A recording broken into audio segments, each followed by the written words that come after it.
మరి వాళ్ళు చేస్తున్నటువంటి ఏవైతే పేద బడుగు బలహీన వర్గాల మధ్యతరగతి కుటుంబాల నడ్డి విరిచే విధంగా వాళ్ళ యొక్క ఆలోచన విధానం, వాళ్ళ యొక్క నడవడి, వాళ్ళ యొక్క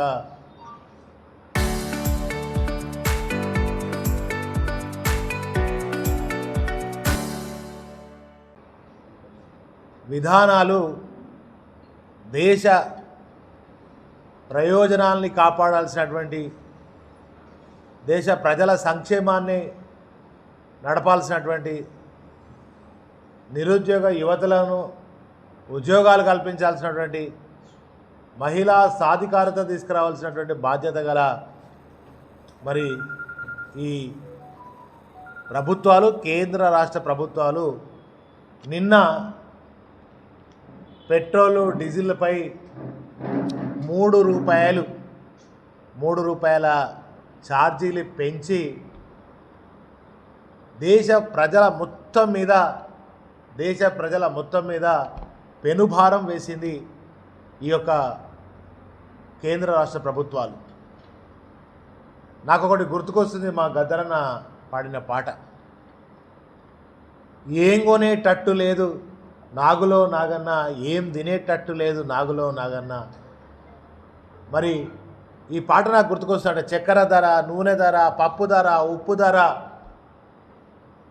ఇట్లా ప్రతి వాటి మీద ఈ పెట్రోల్ డీజిల్ పెంచడం ద్వారా వాటి ధరలు ఆటోమేటికల్గా పెరిగిపోతుంటాయి. ఇదంతా అదానీ మీదనో, నరేంద్ర మోడీ దోస్తైన అదానీ మీదనో, అంబానీ మీదనో ఎఫెక్ట్ పడదు. లక్షల కోట్లు దేశాన్ని దోసుకుంటున్న వాళ్ళ మీద ప్రభావం చేయాల్సినటువంటి ఈ దేశ ప్రధానమంత్రి మరి వాళ్ళ పేద బడుగు బలహీన వర్గాలు, రైతులు, ఇంట్లో ఉన్న మా మహిళలను కూడా, ఎందుకంటే సిలిండర్ ధర కూడా పెరిగిపోతుంది ఆటోమేటికల్ సిలిండర్ ధర పెరిగిందంటే ఇంట్లో మా అక్క చెల్లెళ్ళు చాలా ఇబ్బంది పడేటువంటి పరిస్థితి అది.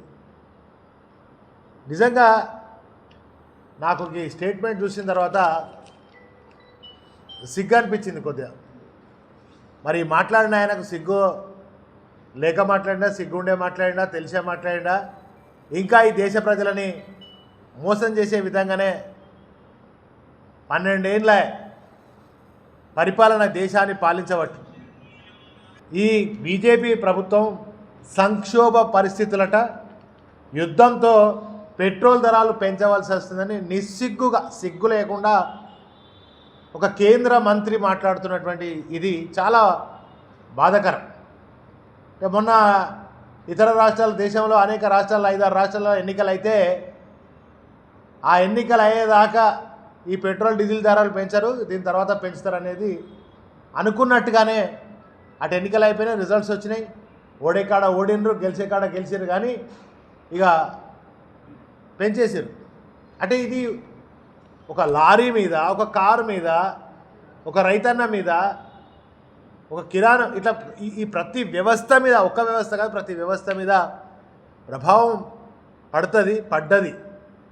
1 లీటర్ మీద గతంలో 1 పైసా పెరిగితే రోడ్ల మీదకి ప్రజల చుట్టూ, 2 పైసలు పెరిగితే, పైసా పెరిగితే ప్రజలందరూ కూడా రోడ్ల మీదకి వచ్చి నిరసనలు, ధర్నాలు, రాస్తారోకలు జరిగేవి.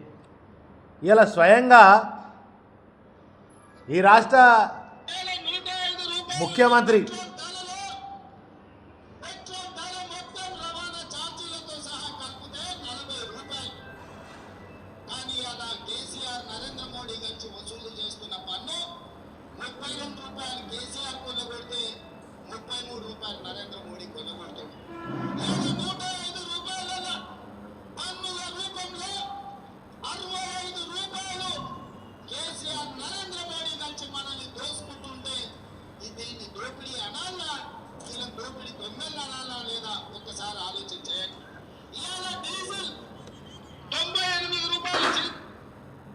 ఇవాళ దోపిడి దొంగలు నరేంద్ర మోడీ, రేవంత్ రెడ్డి. అంతే కదనే. ఇవాళ దోపిడి దొంగలు ఈ దేశాన్ని, రాష్ట్రాన్ని దోచుకుంటున్నటువంటి దోపిడి దొంగలు నరేంద్ర మోడీ మరియు రేవంత్ రెడ్డి. ఇవాళ మరి కేంద్రంలో వీళ్ళు పెంచకుండా ఉండే అవకాశం ఉంది కదా. ఈ రాష్ట్ర ప్రజల మీద ప్రేమ ఉంటే, ఈ రాష్ట్ర రైతాంగం మీద ప్రేమ ఉంటే, ఈ రాష్ట్ర మహిళల మీద ప్రేమ ఉంటే, ఈ రాష్ట్రం మీదనే ప్రేమ ఉంటే, ఇదే రేవంత్ రెడ్డి గారు డీజిల్ ధరలను పెంచకండి ఇక్కడ నిజంగా ఈ రాష్ట్రం ఉంటే. ఇంకొకటి, నరేంద్ర మోడీ గారు కూడా ప్రధానమంత్రి కాకముందు, ప్రధానమంత్రి అయినాక మాటలు కూడా ఈ పెట్రోల్ డీజిల్ ధరల గురించి కూడా మాట్లాడారు. ఇవాళ అన్ని ధరలు పెరుగుతున్నాయి. పెట్రోల్ డీజిల్ ధరలు పెరిగిన దాని మీద ఇదే నరేంద్ర మోడీ మాట్లాడాడు. సిగ్గు లేకుండా ఇలా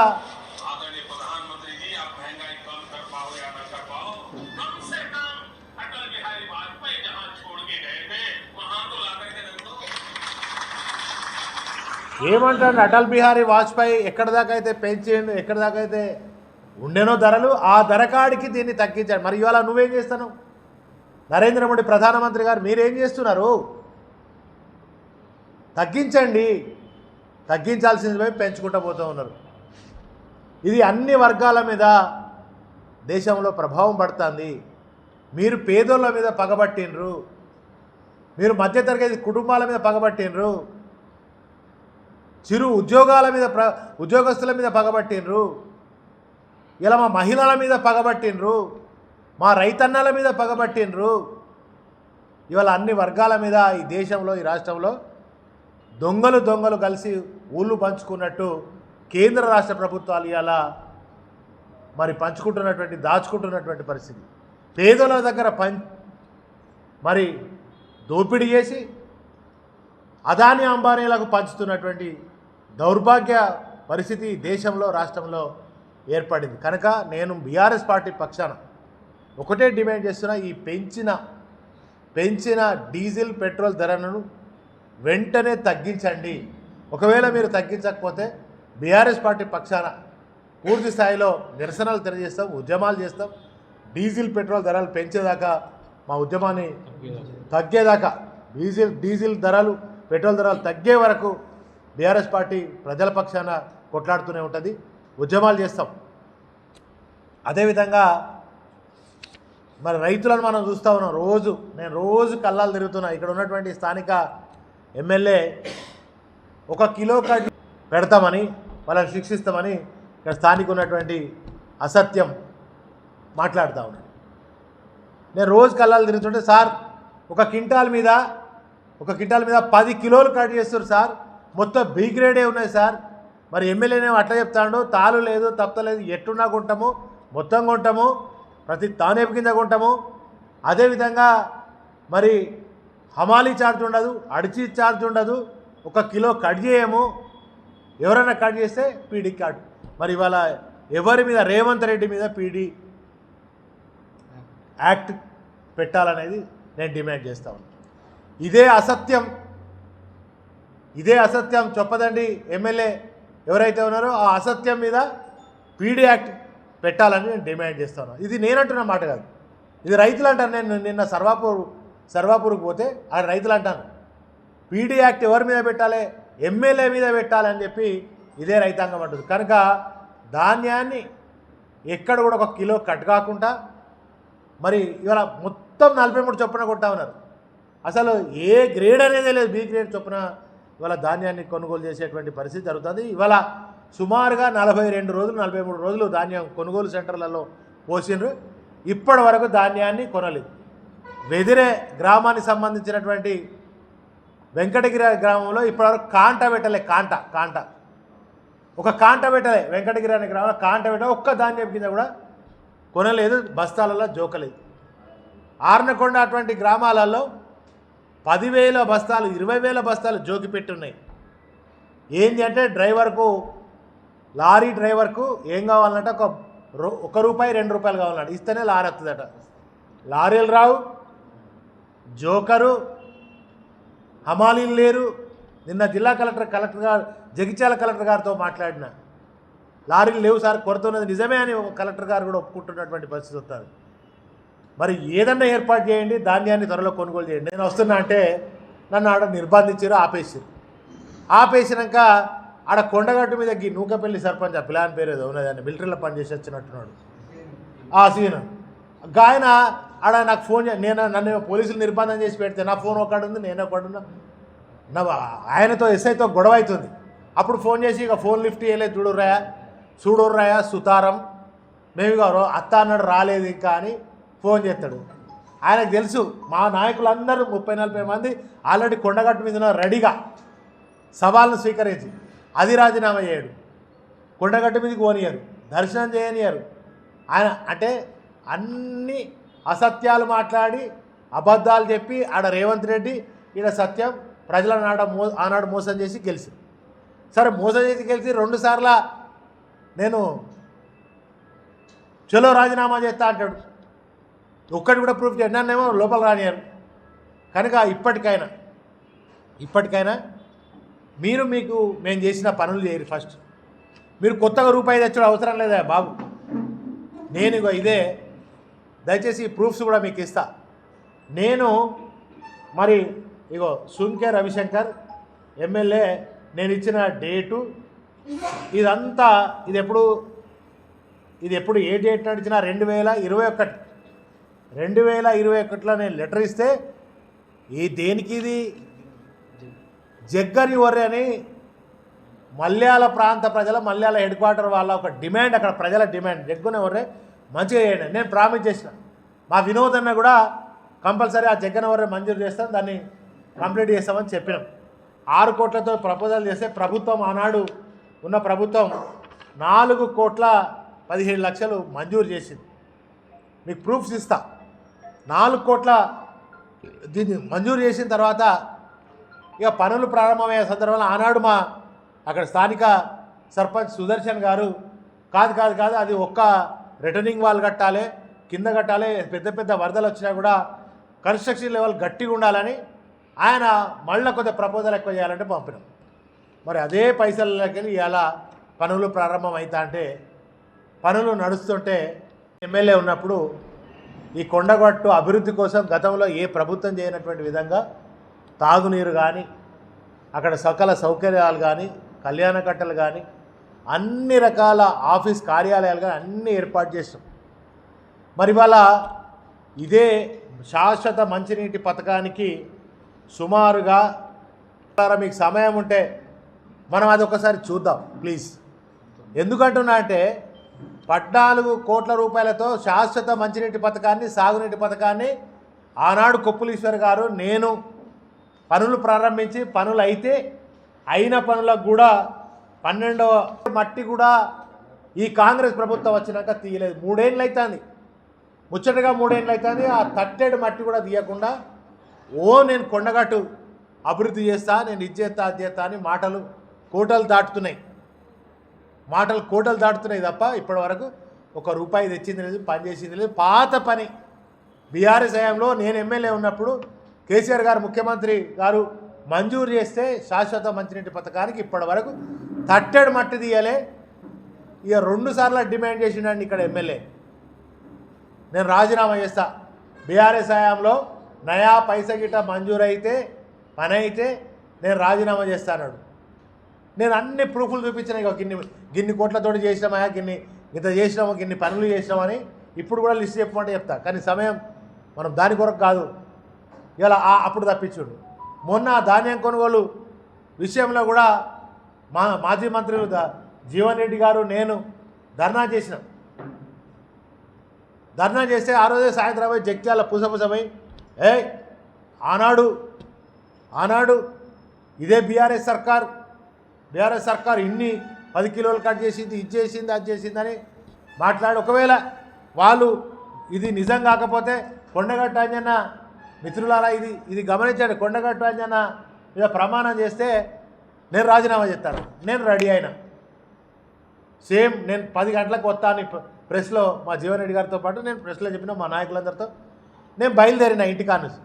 వెంకటేపల్లిలో ఒక పోలీస్ అయినా నరేష్ మన సందీప్ అని కొడిమేల వేసాయి ఆపుతాడు. అక్కడి నుంచి మెల్లగా ఏదో చెప్పి బయటకు వచ్చాను. ఈడికి వచ్చే వరకు మల్లెల ఎస్ఐ గారు ఆపేసారు పూర్తిగా. దొంగల మరి దాటి బృందావనం హోటల్ పోతున్నప్పుడు మార్గ మధ్యలో నన్ను ఆపి నిర్బంధించి, అరే నేను దర్శనవన్న చేసుకొని రానే, మరి నిన్న మీ సత్యం ఎమ్మెల్యే అసత్యం మరి నేను మా ప్రమాణం చేయాలంటే నేను తడి బట్టలతో స్నానం చేసి తడి బట్టలతో కొండగట్టు అంజన్న మీద ప్రమాణం చేయడానికి మేము 41 కిలోలతో జోకినాము. మేము కట్ చేయలేదు. ఆనాడు రైతు బంధు ఇచ్చినాము. ఏమని పోస్టులు పెడతారు? ఇగో మా మేడిపల్లి సత్యమన్న కాంగ్రెస్ ప్రభుత్వం ఏడికేలా మీ సత్యమన్న చూపిస్తావా? నా ఆధారం నేను చూపిస్తా. ఆధారం చూపిస్తా. మీ సత్యమన్న ఏది? మీ కాంగ్రెస్ రేవంత్ రెడ్డి ఏది? ₹1 అన్న తెచ్చినారే? అరే మేము తెచ్చిన పనులు చెయ్యగాని అసమర్థ అసత్య దద్దమ్మ ఎమ్మెల్యే ధాన్యం కొనుగోలు చేయడం సత్య కాదు. పనులు పాత పనులే. నేను సవాల్ విసురుతున్నా. సత్యం, నువ్వు వెంటనే ఈ యొక్క పనులను ప్రారంభం చేయి. పనులు నడిపే పైసలు మేము మంజూరు చేసిన బీఆర్ఎస్ సర్కార్ కేసీఆర్ గారు మంజూరు చేసిన పైసలు ఉన్నాయి. వీటి చేతనైతే మంజూరు మీరు చెప్పుకోండి. కాంగ్రెస్ వాళ్ళు చెప్పుకోవాలి, చేసింది చెప్పుకోవాలి. ఇప్పుడు కొత్తగా రూపాయి తెస్తే చెప్పుకోవాలి. గట్లగానే ఎవరికో పుట్టిన బిడ్డను మాకే పుట్టింది అని చెప్పుకున్నట్టు నీ యొక్క ఇదో పంచాయతీ ఉందా వీళ్ళతోటి? అరే నీకు ఎన్నడన్నా ఓ ముఖ్యమంత్రి దగ్గర పోయి పైసలు తీసుకురావాలనేటువంటి సోయి లేదు. కానీ ఇవన్నీ అబద్ధం మాటలు మాట్లాడుతున్నటువంటి అసత్యాలకు మేడిపండు చూడ మేలిమై ఉండు, పొట్ట విప్పి చూడ పురుగులుండు. ఇంకా ఈ నియోజకవర్గంలో జరుగుతున్నటువంటి దోపిడీ, అరాచకం, రాక్షసత్వం, అదేవిధంగా దందాలు, చీకటి దందాలు బయట పెడతాని చెప్పిన గతంలో మెల్లమెల్లగా ఒక్కొక్కటి బయట పెడతానే. రియల్ ఎస్టేట్లో ఎన్ని కార్లు వచ్చినాయి నీకు? రియల్ ఎస్టేట్ వాళ్ళు బెదిరిస్తే ఎన్ని పైసలు ఇచ్చిరో నీకు? మట్టి దందాల ఏం నడిచింది? చెరువుల మట్టి దందాల ఏం నడిచింది? ఇవన్నీ త్వరలో బయట పెడతా. సీరియల్స్ లాగా చెప్పేది నేను. ఎందుకంటే 3 ఏళ్ళల్లో అభివృద్ధి చేసింది అని చెప్పుకోవాలి. కానీ అన్ని అక్రమ దందాలు, భూదందాలు, గోల్మాల్ దందాలు, మట్టి దందాలు. మట్టి అంటే మామూలు మట్టి కాదు, మట్టే ముక్కుతుండిన కోట్లు. పూర్తి వివరాలతో నేను చెప్తా మీకు. ఈరోజే అన్ని విషయాలు చెప్తే బాగుండదు. కరెక్ట్గా 10-15 రోజులు అయితే వర్షాలు పడతాయి. ఇక పూర్తిగా వానాకాలమే వచ్చేస్తుంది. ఇక వానాకాలం వచ్చినాక ఉంటారా? కనుక బీఆర్ఎస్ పార్టీ పక్షాన డిమాండ్ చేస్తున్నాం, ధాన్యాన్ని వెంటనే కొనుగోలు చేయాలి. నరేంద్ర మోడీ గారు, రేవంత్ రెడ్డి గారు ఇద్దరు బడే బాయ్ చోటే బాయ్. నరేంద్ర మోడీ గారు అదేవిధంగా రేవంత్ రెడ్డి గారు బడే బాయ్ చోటే బాయ్. తక్షణమే మీరు పెంచినటువంటి పెట్రోల్ డీజిల్ ధరలను తగ్గించండి, లేదంటే ప్రజల పక్షాన బీఆర్ఎస్ పార్టీ పక్షాన మేము పోరాడుతూనే ఉంటాం. ఈ యొక్క కిషన్ రెడ్డి గారు, ఈ కేంద్ర మంత్రులు ఎవరైతే, కేంద్ర ఎంపీలు ఎవరు ఉన్నారో, ఈ రాష్ట్రంలో కాంగ్రెస్ ఎంపీలు ఎవరు ఉన్నారో, మీరు తక్షణమే ఒక డిమాండ్ చేసి కేంద్రంతో కొట్లాడండి. ఒక రిప్రజెంటేషన్ ఇవ్వండి. నరేంద్ర మోడీకి ఇస్తారా, పెట్రోలియం శాఖ మంత్రికి ఇస్తారా, ఇవ్వండి. ఆ ధరలను తగ్గించేదాకా తెలంగాణ ప్రజల పక్షాన, దేశ ప్రజల పక్షాన కొట్లాడండి. దమ్ముంటే గిదయా మీరు చేసేది? పోయి ఏసీ రూమ్ గెలవంగానే ఏసీ రూమ్ అడ్రస్ లేరు అసలు. మన ఎంపీలు 16 మంది గెలిచినటువంటి ఎంపీలు ఒక్కటి అడ్రస్ లేడు అసలు. కనుక ప్రజలు ఎందుకు గెలిపించారు మిమ్మల్ని? ప్రజల పక్షాన కొట్లాడతారు, ప్రజలకు ఏమైనా కావాలంటే తీసుకొస్తారు, అభివృద్ధి చేస్తారు, సంక్షేమం చేస్తారు. చాలా అంశాల తర్వాత మాట్లాడేది ఉంది. దయచేసి ప్రధానంగా పెట్రోల్ డీజిల్ ధరలను వెంటనే తక్షణం తగ్గించాలనేది ఒక డిమాండ్. రెండవది ధాన్యం కొనుగోలు చేయాలనే రెండవ డిమాండ్. మూడవది ఇక్కడ ఉన్నటువంటి కాంగ్రెస్ అసత్యవాదులు కొద్దిగా మీరు ప్రజలకు ఏదన్నా గెలిచినందుకు 3 ఏళ్ళకైతే ఏం చేయలేదు. ఇప్పుడైనా సంక్షేమ పథకాలు మీరు పెంచుతా ఉన్నాయో 420 హామీలు నెరవేర్చే విధంగా, అదేవిధంగా ఈ నియోజకవర్గ అభివృద్ధి కొండగట్టును 1000 కోట్లు తెచ్చి మంచిగా అభివృద్ధి చేయండి. ఇంకా పాత పనులన్నీ పూర్తి చేయండి. కనుక ఇవన్నీ డిమాండ్ చేస్తూ మరి వెంటనే ధాన్యాన్ని తక్షణమే కొనుగోలు చేయాలని నేను డిమాండ్ చేస్తూ ఈ కాంగ్రెస్ కల్లుబెల్లి మాటలు మానండి, అబద్ధాలు మానండి. ఈ అరెస్ట్ కూడా పీడీ యాక్ట్ ఎవరి మీద పెట్టాలనో రైతులు చెప్తా ఉన్నారు. రేవంత్ రెడ్డి మీదనా, మరి అసత్యం మీదనా ఈ పీడీ యాక్ట్ కూడా పెట్టాలని పోలీసులను నేను విజ్ఞప్తి చేస్తాను. మరి ఎవరెవరు ఏం మాట్లాడినరో చూడాలి. కనుక బీఆర్ఎస్ పార్టీ పక్షాన ఈ 3 అంశాల పట్ల డిమాండ్ చేస్తాం. Thank you.